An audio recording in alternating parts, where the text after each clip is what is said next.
Thank you.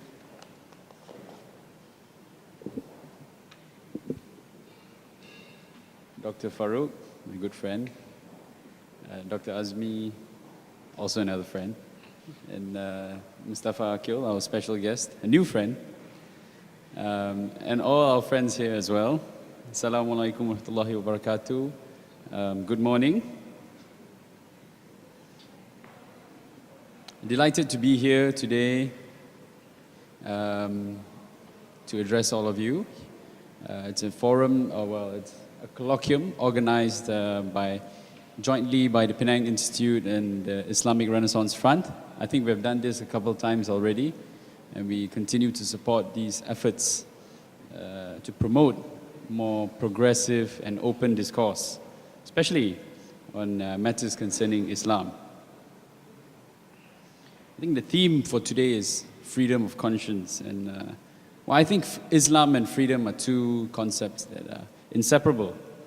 Although one may not arrive at this conclusion if you look at what's going on today in many Muslim countries worldwide, particularly if you look at the behavior of those people who are purportedly championing or carrying the torch of the religion.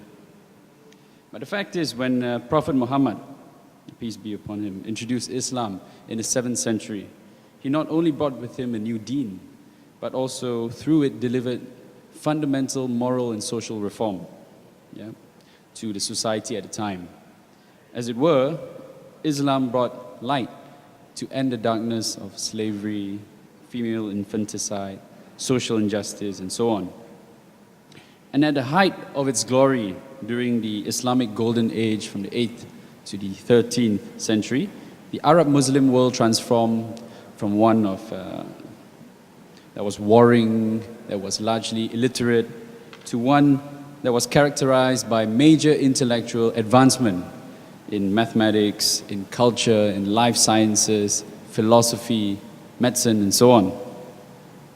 It was an era of inclusiveness, symbolized by the establishment of the Baitul Hikmat, or House of Wisdom, in Baghdad, where scholars, both Muslim and non-Muslim, converged to exchange and produce knowledge.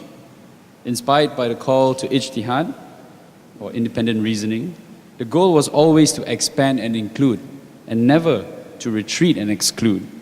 There was no narrow-minded attempt to discard the works of other civilizations or to brand certain knowledge as belonging to Muslims only and therefore unusable by non-Muslims. Instead, knowledge was cultivated, documented, and shared with all. Unfortunately, Muslim civilization has suffered a sharp decline since then. And today, as I said earlier, Muslim countries are mostly associated with authoritarianism, gaping income inequality, and suppression of civil liberties and human rights.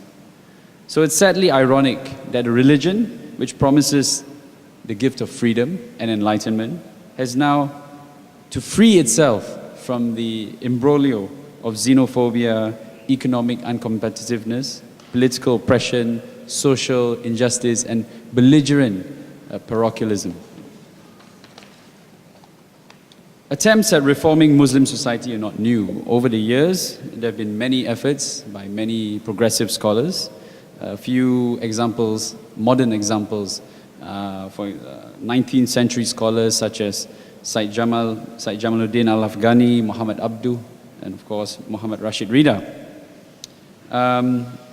Meanwhile, although contemporary Islamic discourse in our country appears to have been captured by people like Harusani and Ridwan T, the truth is that we have had our fair share of great Muslim thinkers as well, in our country, in our region.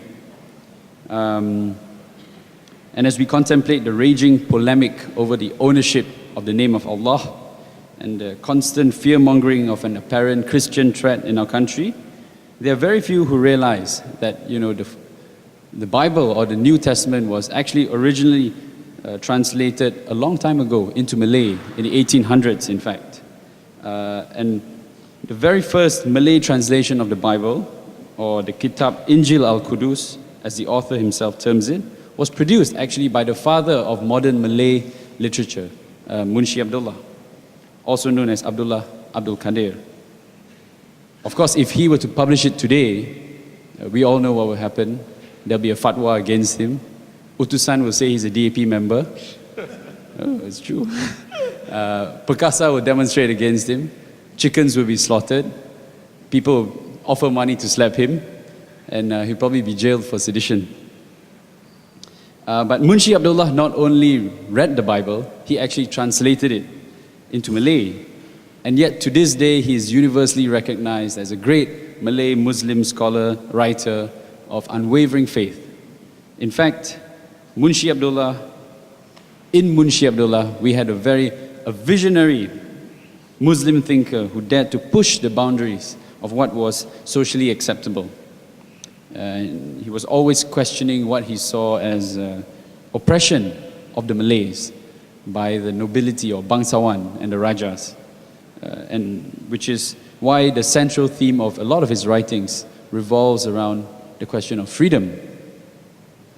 And in his writings, he constantly appealed to society to shake off their traditional reverence for the bangsawan, whom he saw as self-serving and oppressive. For example, in the Hikayat Pelayaran Abdullah, I translate, he wrote, "When God makes a man a king, it is not so that he may satisfy his lust, or to take 10 or 20 brides, or to seek fortune, and to kill with his cruelty, but instead to do as God bids, that is to protect his people."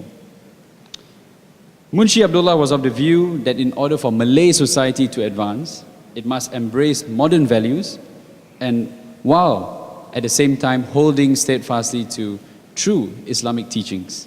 And this is not something that is contradictory to him.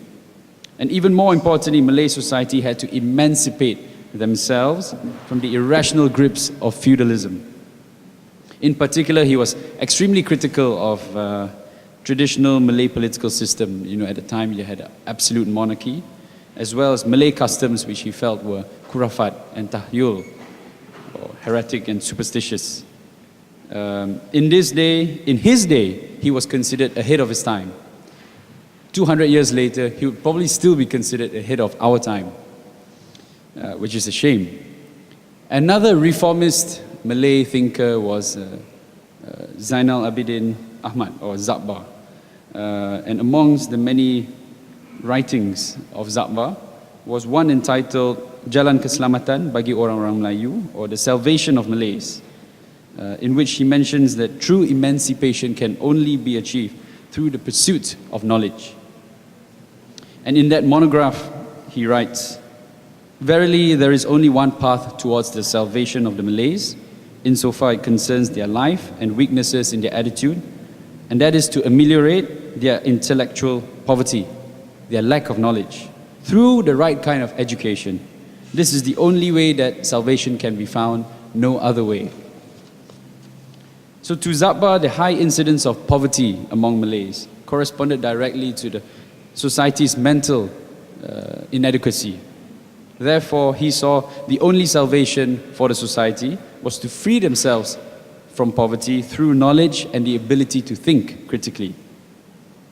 Of course, there have been other Malay Muslim thinkers as well, even some who championed women's rights. In the early 20th century, we had writers like Syed Syal Hadi and Rashid Talu, both coincidentally based in Penang, who constantly brought to the forefront the debate on the emancipation of women from the pressures of family, community, and their right to education. So in their skilled hands, the female lead characters in Hikayat Farida Hanum and Iyaka Salma were, unlike the societal norms of the time, dynamic, progressive, and modern. It's an inescapable fact that freedom has always been a very central theme, a key feature in Islamic and Muslim discourse. And that is simply because freedom is an essential feature of Islam. And this is true even in our country. We look at the works of Munshi Abdullah, of Syed Syal Hadi, of Zabbar, and so on. Freedom is always a recurring theme. Because they saw that in order for society to advance, you have to pursue knowledge, you have to push the envelope, and you have to have freedom of thought, freedom of conscience. But the sad thing is, if you see what's happening today, all around us, especially in our country, that flame of freedom seems to be diminishing. So I think that is why the Islamic Renaissance Front, the Penang Institute supports all these efforts. I think we've got a small group here, but everything good starts small. So, we will continue to push these efforts. I think it's extremely important. We'll be having a session in Penang as well. And I thank Dr. Farouk actually for introducing us to so many great Islamic scholars and thinkers from around the world who bring a different perspective, one that doesn't advocate slaughtering chickens and, well, you know the rest. So I thank you all for attending, and thank you, Dr. Farouk, again for helping to organize. And with that, thank you very much. Assalamu alaikum wa rahmatullahi wa barakatuh.